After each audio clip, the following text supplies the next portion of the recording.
Eto na yun. Mga new box nito mga kaibigan sa punto. Pero kung tayo na natin kasi sa sabay kasi dahil natin tayo sa ano, walang ang Jerry. Ay, hindi natin. Andiyan na si Jerry at sa opisina. Mabuti ka na nagbuhayin ako na magkita ko si Corky natin. Ayan na. Ayan na. Sa likod na. Mga kaibigan, tawagin na po natin ang ating next guest, Mr. Gary Guerra. Palakpakan po natin. Alam mo na, sir. Welcome natin sa Mystica? Mystica! Nandiyan na ba? Mystica, kamaya na, kasi may ipabalita ako sa sikulang tao rin. Natalisod, nabalihan ng balakang. At yung ano, yung kanyang salpan na jowa. Kaya lang ang sikausap tayo. Mga kaibigan, palakpakan po natin ulit, Mr. Gary Guerra! Kapag version po natin, kakasama po kayo, saan po magustuhan nyo? Yung sing, please.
Painit na po ating program. Dumating na po siyempre ang ating pinakamamahal at pinaka-controversial, mahusay sa larangan ng pagkanta at pagsayaw.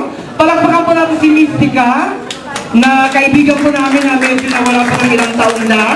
Pero eto na pumuli at nagbabalik. Nasa kanyang pagbabalik ay lalo siyang gumanda. Alam mo na, Mystica. Alam mo na, ha?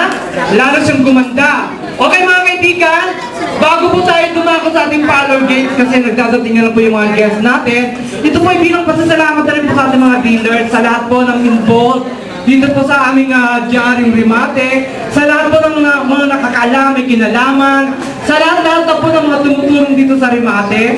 Nagpapasalamat po kami sa inyo, mga dealers, maraming salamat.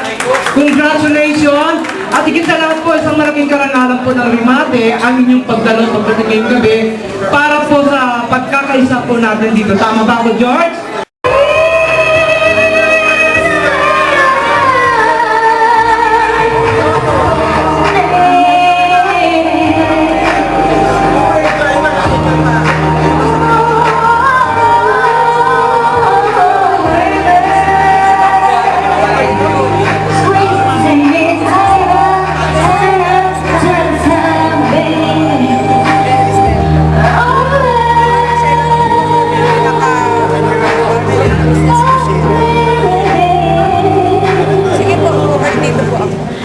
Thank you po. Okay, palakpak po. Thank you very much, Princess.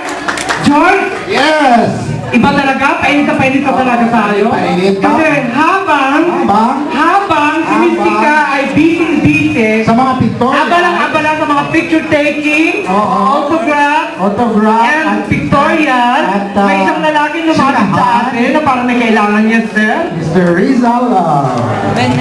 Ay, yung kotse po na nakapara NSO 738, kung sino po yung may-ari, kung pwede pong bumaba muna kasi po yung nakaharap po yung kotse ninyo, hindi po makalabas yung isang may kotse din. Pasensya na po kung medyo naabala namin kayo, ha? Maraming salamat po, parang nakita ko na kung sino yung may-ari bumaba na. Okay. At habang si Mystica po ay abalang-abala sa kanyang mga picture taking, autograph, at pagkikipagtsikahan sa kanyang mga kaibigan, Balik lang na sa ibang bansa. kapabalik na niya galing sa ibang bansa at sabi nga niya ay balik na siya, dito na talaga siya. So, pwede na natin siya ulit i-racket, di ba? Mga shows, di ba? Pwede natin siya i-booking, pwede na natin siya isulat-sulat. Siyempre, pag lumabas siya sa Rimate, wala pay. Lumabas na siya kanina. Lumabas na siya kanina kasi siyempre, Rimate baby na natin siya. Diba? Bago po natin tawagin ang ating special guest na si Mystica, ay dumago po muna tayo sa ating parlor games. Kung ano po ang dadalhin nila rito. Isang pong litrato. Picture lang po ng tao, ha? Magdadala na po kayo dito ng litrato. Siya po ay nakalagay sa kanyang column, sa Rimate, and Rimate Tonight na rin. At kung kayo po ay kanyang naabutan din ng calling card, pwede rin po yon. Pero kung wala po kayo, wala po. Siyempre, kung meron po kayo, may mapapanood kayo isang box. So, karoin mo ulit, Dani, parang hindi ko naintindihan. Picture po ang dadalhin ninyo dito. Yung picture po ng mamang ito ay pinaka-importanting tao, siyempre po ng National Press Club.